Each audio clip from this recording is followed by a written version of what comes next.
ओम शांति।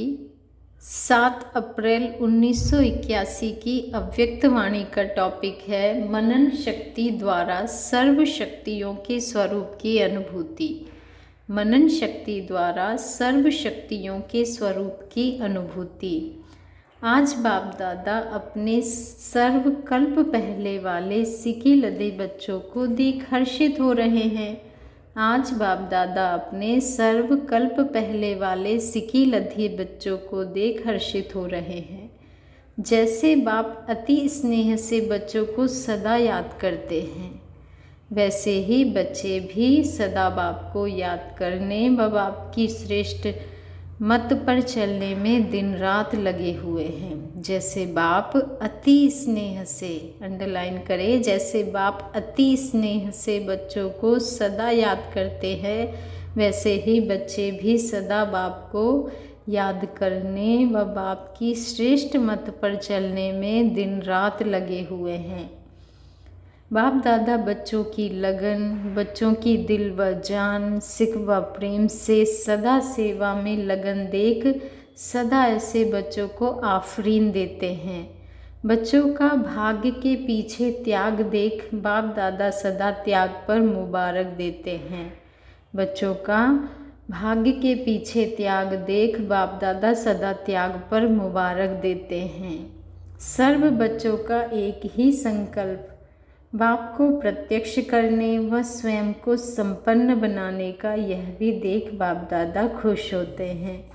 सर्व बच्चों का एक ही संकल्प बाप को प्रत्यक्ष करने व स्वयं को संपन्न बनाने का, यह भी देख बाप दादा खुश होते हैं। क्या थे और क्या बन गए, इस अंतर को सदा स्मृति में रखते हुए सभी इसी ईश्वरीय नशे में रहते हो। इस अंतर को सदा स्मृति में रखते हुए सभी इसी ईश्वरीय नशे में रहते हो।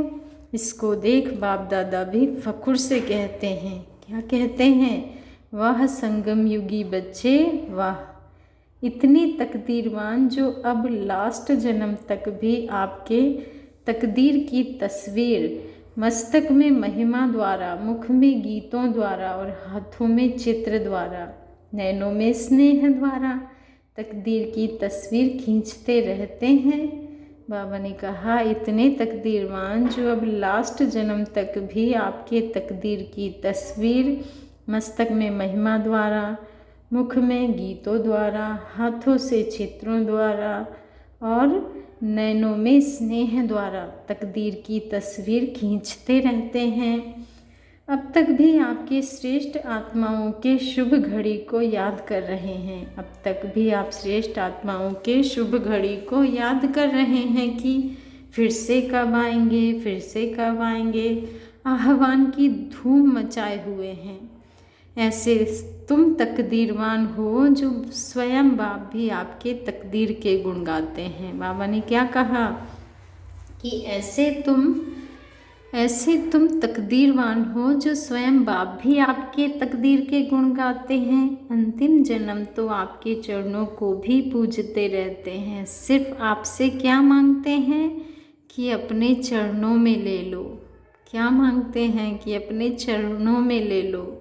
इतनी महान आत्माएं हो। बाबा ने कहा आप इतनी महान आत्माएं हो, इसलिए बाप दादा भी देख हर्षित होते हैं। सदा अपना ऐसा श्रेष्ठ स्वरूप, श्रेष्ठ तकदीर की तस्वीर स्मृति में रखो। क्या होमवर्क दे दिया बाबा ने कि बच्चे सदा अपना ऐसा श्रेष्ठ स्वरूप, ऐसी श्रेष्ठ तकदीर की तस्वीर स्मृति में रखो। इससे क्या होगा बाबा, इससे क्या होगा, इससे समर्थ स्मृति द्वारा, समर्थ चित्र द्वारा चरित्र भी सदा श्रेष्ठ होंगे। बाबा ने कह दिया कि बच्चे इससे समर्थ स्मृति द्वारा, संपन्न चित्र द्वारा चरित्र भी सदा श्रेष्ठ ही होंगे। कहा जाता है जैसा चित्र वैसा चरित्र। बच्चे कहा जाता है ना कि जैसा चित्र वैसा चरित्र, जैसी स्मृति वैसी स्थिति। तो सदा समर्थ स्मृति रखो तो स्थिति स्वतः ही समर्थ हो जाएगी। बच्चे सदा समर्थ स्मृति रखो तो क्या होगा, स्थिति स्वतः ही समर्थ हो जाएगी। सदा अपना संपूर्ण चित्र सामने रखो जिसमें सर्वगुण सर्व शक्तियाँ सब समाई हुई हो। ये भी बाबा ने हमें होमवर्क दिया है करने के लिए कि बच्चे अपना संपूर्ण चित्र अपने सामने रखो जिसमें सर्वगुण सर्व शक्तियाँ सब समाई हुई हैं। ऐसा चित्र रखने से स्वतः ही चरित्र श्रेष्ठ होगा। मेहनत करने की ज़रूरत ही नहीं होगी। मेहनत तक बाबा ने कहा मेहनत तब करनी पड़ती है जब मनन शक्ति की कमी होती है। सारा दिन यही मनन करते रहो, अपना श्रेष्ठ चित्र सदा सामने रखो तो मनने शक्ति से मेहनत समाप्त हो जाएगी। तो मनन शक्ति से मेहनत समाप्त हो जाएगी। सुना भी बहुत है, वर्णन भी बहुत करते हो, फिर भी चलते चलते कभी कभी अपने को निर्बल क्यों अनुभव करते हो बच्चे? समझते भी हो, चलते भी हो, फिर बाबा ने पूछा है कि चलते चलते अपने को निर्बल क्यों अनुभव करते हो? मेहनत अनुभव क्यों करते हो बच्चे? मुश्किल है, यह संकल्प क्यों आता है? इसका कारण सुनने के बाद मनन नहीं करते। बाबा ने कहा इसका कारण है कि बच्चे सुनने के बाद मनन नहीं करते हैं। जैसे शरीर की शक्ति के लिए सबसे ज़्यादा पाचन शक्ति अर्थात हजम करने की शक्ति आवश्यक है, जैसे शरीर की शक्ति के लिए सबसे ज़्यादा पाचन शक्ति अर्थात हजम करने की शक्ति आवश्यक है, वैसे आत्मा को शक्तिशाली बनाने के लिए मनन शक्ति इतनी ही आवश्यक है। वैसे आत्मा को शक्तिशाली बनाने के लिए मनन शक्ति इतनी ही आवश्यक है। मनन शक्ति से बाप द्वारा सुना हुआ ज्ञान का अनुभव बन जाता है। मनन शक्ति द्वारा बाप द्वारा सुना हुआ ज्ञान क्या होता है? अनुभव बन जाता है। जैसे पाचन शक्ति द्वारा भोजन शरीर की शक्ति खून के रूप में समा जाता है, खून के रूप में जमा होता है। भोजन की शक्ति अपने शरीर की शक्ति बन जाती है, अलग नहीं रहता। ऐसे ज्ञान की हर पॉइंट मनन शक्ति द्वारा स्व की शक्ति बन जाती है। ज्ञान की अगला होमवर्क है कि ज्ञान की हर पॉइंट का मनन करो तो और अपनी स्वशक्ति बनाओ। तो बाबा ने कहा भोजन की शक्ति अपने शरीर की शक्ति बन जाती है, अलग नहीं रहते। ऐसे ही क्या ज्ञान की हर पॉइंट मनन शक्ति द्वारा स्व की शक्ति बन जाती है। अंडरलाइन कीजिए कि ज्ञान की हर पॉइंट मनन शक्ति द्वारा स्व की शक्ति बन जाती है। इतना महत्व है मनन शक्ति का। जैसे आत्मा की पहली पॉइंट सुनने के बाद मनन शक्ति द्वारा स्मृति स्वरूप बन जाने के कारण स्मृति समर्थ बना देती है कि मैं हूँ ही मालिक। जैसे आत्मा की पहली पॉइंट सुनने के बाद मनन शक्ति द्वारा स्मृति स्वरूप बन जाने के कारण स्मृति क्या करती है? समर्थ बना देती है कि मैं हूँ ही मालिक। यह अनुभव समर्थ स्वरूप बना देता है, लेकिन कैसे बना? मनन शक्ति के आधार पर। तो आत्मा की पहली पॉइंट अनुभव स्वरूप हो गई ना। तो आत्मा की पहली पॉइंट अनुभव स्वरूप हो गई ना। इसी प्रकार ड्रामा की पॉइंट, बाबा ने कहा इसी प्रकार ड्रामा की पॉइंट सिर्फ ड्रामा है, यह कहने व सुनने मात्र नहीं, लेकिन चलते चलते अपने को हीरो एक्टर अनुभव करते हो तो मनन शक्ति द्वारा अनुभव स्वरूप हो जाना यही विशेष आत्मिक शक्ति है। सबसे बड़े ते बड़ी शक्ति अनुभव स्वरूप है। अंडरलाइन करें इस पॉइंट को कि सबसे बड़े ते बड़ी शक्ति अनुभव स्वरूप है। आगे बाबा ने कहा अनुभवी सदा अनुभव की अथॉरिटी से चलते।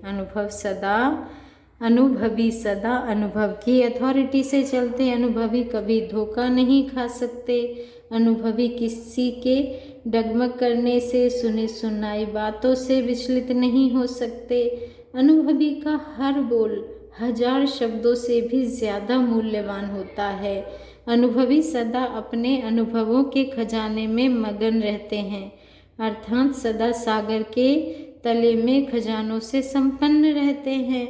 ऐसे मनन शक्ति द्वारा हर पॉइंट के अनुभवी, सदा शक्तिशाली, माया प्रूफ, विघ्न प्रूफ, सदा अंगद के समान हिलाने वाला व न कि हिलने वाला होता। तो समझा भी क्या करना है। बाबा ने पूरी अनुभवी की विशेषताएं बताई हैं कि अनुभवी सदा अनुभव की अथॉरिटी से चलते हैं। अनुभवी कभी धोखा नहीं खा सकते। अनुभवी किसी के डगमग करने से, सुनी सुनाई बातों से विचलित नहीं हो सकते। अनुभवी का हर बोल 1000 शब्दों से भी मूल्यवान होता है। बाबा ने कहा अनुभवी का एक बोल 1000 शब्दों से भी ज़्यादा मूल्यवान होता है। बच्चे, अनुभवी सदा अपने अनुभव के खजाने में मग्न रहते हैं, अर्थात सदा सागर के तले में खजानों से संपन्न रहते हैं। ऐसे मनन शक्ति द्वारा हर पॉइंट के अनुभवी, सदा शक्तिशाली, माया प्रूफ, विघ्न प्रूफ, सदा अंगद के समान हिलाने वाला, ना कि अंगद के समान हिलाने वाला, ना कि हिलने वाला होता है। तो समझा भी क्या करना है। क्या करना है बच्चे? अनुभवी बनना है। जैसे शरीर की सर्व बीमारियों के कारण कोई ना कोई विटामिन की कमी होती है, तो आत्मा की कमजोरी के कारण भी मनन शक्ति द्वारा हर पॉइंट के अनुभव की विटामिन की कमी है। जैसे उसमें भी वैरायटी ABC विटामिन है ना, तो यहाँ भी किसी न किसी अनुभव के विटामिन की कमी है। कुछ भी समझ लो। A आत्मा की विटामिन, विटामिन B बाप की, विटामिन C ड्रामा की, क्रिएशन व सर्किल कहो, ऐसे कुछ भी बना लो। इसमें तो होशियार हो तो चेक करो कौन से विटामिन की कमी है। आत्मा की अनुभूति की कमी है। आत्मा की अनुभूति की कमी है। परमात्मा संबंध की कमी है। ड्रामा के गुह्यता के अनुभूति की कमी है। संपर्क में आने के विशेषताओं की अनुभूति की कमी है। सर्व शक्तियों के स्वरूप के अनुभव की कमी है। बाबा ने कहा सर्व शक्तियों के स्वरूप के अनुभूति की कमी है, और वही कमी मनन शक्ति द्वारा भरो। बाबा ने कहा ये सारी कमियां कैसे भरो? मनन शक्ति द्वारा भरो। श्रोता स्वरूप व भाषण कर्ता स्वरूप, सिर्फ यहाँ तक आत्मा शक्तिशाली नहीं बन सकती। श्रोता स्वरूप व भाषण कर्ता स्वरूप, सिर्फ यहाँ तक आत्मा शक्तिशाली नहीं बन सकेगी। ज्ञान स्वरूप अर्थात अनुभव स्वरूप, अनुभवों को बढ़ाओ, और उसका आधार है मनन शक्ति। मनन द्वारा स्वतः ही मगन रहता है। मनन वाला स्वतः ही मगन रहता है। मगन अवस्था में योग लगाना नहीं पड़ता, लेकिन निरंतर लगा हुआ ही अनुभव करता। मगन अवस्था में योग लगाना नहीं पड़ता है, लेकिन बच्चे निरंतर योग लगा हुआ ही अनुभव करता। मेहनत नहीं करनी पड़ेगी। मगन अर्थात मोहब्बत के सागर में समाया हुआ। मगन अर्थात मोहब्बत के सागर में समाया हुआ, ऐसे समाया हुआ जो कोई अलग ही नहीं कर सकता। कितना खूबसूरत पॉइंट है कि मोहब्बत के सागर में ऐसा समाया हुआ जो कोई अलग कर ही नहीं सकता। तो मेहनत से भी छूटो। बाहर मुक्ता को छोड़ो तो मेहनत से छूटो बच्चे, और अनुभवों के अंतर्मुखता स्वरूप में सदा समा जाओ। अनुभवों के अंतर्मुखता स्वरूप में सदा समा जाओ। अनुभवों का भी सागर है। एक दो अनुभव नहीं, अथाह हैं। एक दो अनुभव कर लिया तो अनुभव के तालाब में नहीं नहाओ। सागर के बच्चे अनुभवों के सागर में समा जाओ। तालाब के बच्चे तो नहीं हो ना, वह धर्म पिताएं। बाबा ने कहा यह धर्म पिताएं महान आत्माएं कहलाने वाले यह हैं तालाब। तालाब से तो निकल आए ना, अनेक तालाबों का पानी पी लिया, अब तो एक सागर में समा गए ना। ऐसे सदा समर्थ आत्माओं को, सदा सर्व अनुभवों के सागर में समाई हुई आत्माओं को, सदा अपना संपूर्ण चित्र और श्रेष्ठ चरित्रवान आत्माओं को, सदा श्रेष्ठ भाग्यवान आत्माओं को, सदा अंतर्मुखी सर्व को सुखी बनाने वाली आत्माओं को, ऐसे डबल हीरो आत्माओं को बाप दादा का याद प्यार और नमस्ते। ऐसे प्यारे प्यारे मीठे मीठे बाप दादा को भी दिल से प्यार से हम बच्चों का रूहानी याद प्यार गुड मॉर्निंग और नमस्ते। शुक्रिया बाबा, शुक्रिया। पार्टियों से मुलाकात। बाबा ने कहा, सदा स्वयं बाप के समीप रतन समझते हो। समीप रतन की निशानी क्या होगी? समीप रतन की निशानी क्या होगी? समीप अर्थात समान, समीप अर्थात संग में रहने वाले। संग में रहने से क्या होता है? वह रंग लग जाता है ना, कहते हैं ना संग का रंग लगता है। जो सदा बाप के समीप अर्थात संग में रहने वाले हैं उनको बाप का रंग लगेगा तो बाप समान बन जाएंगे। समीप अर्थात समान ऐसे अनुभव करते हो। हर गुण को सामने रखते हुए चेक करो। बाबा ने कहा, हर गुण को सामने रखते हुए चेक करो कि क्या क्या बाप समान है। हर शक्ति को सामने रख चेक करो कि किस शक्ति में समान बने हैं। बाबा ने कहा, हर शक्ति को सामने रखकर चेक करो कि किस शक्ति में बाप समान बने हैं। आपका टाइटल ही है मास्टर सर्वगुण संपन्न, मास्टर सर्व शक्तिवान। बाबा ने कहा, बच्चे आपका टाइटल ही है क्या? मास्टर सर्वगुण संपन्न, मास्टर सर्वशक्तिवान। तो सदा यह टाइटल याद रहता है। सर्व शक्तियाँ आ गई अर्थात विजयी हो गए, फिर कभी भी हार हो नहीं सकती। बच्चे, जब सर्व शक्तियाँ आ गई अर्थात विजयी हो गए, फिर हार हो नहीं सकती। तो बाबा ने कहा, जो बाप के गले का हार बन गए उनकी कभी भी हार नहीं हो सकती। जो बाप के गले का हार बन गए उनकी कभी भी हार नहीं हो सकती। तो सदा यह स्मृति में रखो कि मैं बाप के गले का हार हूँ। होमवर्क दिया है बाबा ने कि बच्चे सदा यह स्मृति में रखो कि मैं बाप के गले का हार हूँ, क्योंकि जो बाप के गले का हार बन जाता है उस आत्मा की कभी भी हार नहीं हो सकती। इसलिए ये स्मृति में रखो कि मैं बाप के गले का हार हूँ। इससे माया से हार खाना समाप्त हो जाएगा। हार खिलाने वाले होंगे, खाने वाले नहीं, ऐसा नशा रहता है। हनुमान को महावीर कहते हैं ना। महावीर ने क्या किया? बाबा ने कहा कि हनुमान को महावीर कहते हैं। और महावीर ने क्या किया? क्या किया महावीर ने? लंका को जला दिया। खुद नहीं जला, पूंछ द्वारा लंका जलाई। तो लंका को जलाने वाले महावीर हो ना। माया अधिकारी समझकर आए, लेकिन आप उसके अधिकार को ख़त्म कर अधीन बना लो। अंडरलाइन करें इस पॉइंट को कि माया अधिकारी समझकर आए, लेकिन आप क्या करो? आप उसके अधिकार को ख़त्म करके उसे अधीन बना दो। हनुमान की विशेषता दिखाते हैं ना कि वह सदा सेवाधारी था। हनुमान की क्या विशेषता दिखाते हैं? कि वह सदा सेवाधारी था, स्वयं को सेवक समझता था। जो यहाँ बाबा ने कहा, तो यहाँ जो सदा सेवाधारी हैं वही माया के अधिकार को ख़त्म कर सकते हैं। ये पॉइंट भी अंडरलाइन करने का है कि जो यहाँ पर सदा सेवाधारी हैं वही माया के अधिकार को ख़त्म कर सकते हैं। क्योंकि हनुमान के महावीर के रूप में हमारा गायन है कि वह खुद को सेवक समझता था और उन्होंने अपनी पूंछ से लंका को जला दिया। वो खुद नहीं जला, वो हमारा ही गायन है महावीर स्वरूप का, हनुमान का।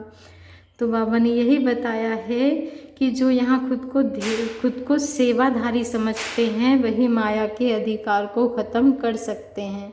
जो सेवाधारी नहीं वह माया के राज्य को जला नहीं सकते। जो सेवाधारी नहीं वह माया के राज्य को जला नहीं सकते। हनुमान के दिल में सदा राम बसता था ना। एक राम दूसरा न कोई। अगली हमारे महावीर हनुमान रूप का गायन, विशेषता का गायन बताया कि हनुमान वह आत्मा थी। हमने कहा हनुमान महावीर वह आत्मा थी जिसके लिए गायन है कि उसके दिल में सदा राम बसता था। एक राम दूसरा ना कोई, तो बाप के सिवाय और कोई भी दिल में ना हो। तो बाप के सिवाय और कोई भी दिल में ना हो, अपने देह की स्मृति भी दिल में नहीं, अपने देह की स्मृति भी दिल में नहीं, क्योंकि देह भी बाबा ने आगे मुरली में बताया था ना क्या है, पर है, दूसरी है। तो अपने देह की स्मृति भी नहीं। सुनाया ना कि देह से पर है, सुनाया था ना कि देह भी पर है। देह क्या है? देह भी पर है। जब देह ही पर हो गई तो दूसरा दिल में कैसे आ सकता बच्चे? जब देह ही पर हो गई तो दूसरा दिल में कैसे आ सकता? आगे बाबा ने कहा, प्रवृत्ति में रहते भी अपने को ट्रस्टी समझो, गृहस्थी नहीं। गृहस्थी समझने से अगला पिछला बोझ सिर पर आ जाता। ट्रस्टी अर्थात डबल लाइट। जब आत्मिक स्वरूप है तो ट्रस्टी, बाबा ने कहा जब आत्मिक स्वरूप है तो ट्रस्टी, देह की स्मृति है तो गृहस्थी। जब आत्मिक स्वरूप की स्मृति है तो ट्रस्टी और देह की स्मृति है तो गृहस्थी। गृहस्थी माना मोह माया के जाल में फंसा हुआ और ट्रस्टी माना सदा हल्का बन खुशी में उड़ने वाला। बाबा ने कहा गृहस्थी माना मोह माया के जाल में फंसा हुआ और ट्रस्टी माना सदा हल्का बन खुशी में उड़ने वाला। ट्रस्टी अर्थात माया का जाल खत्म।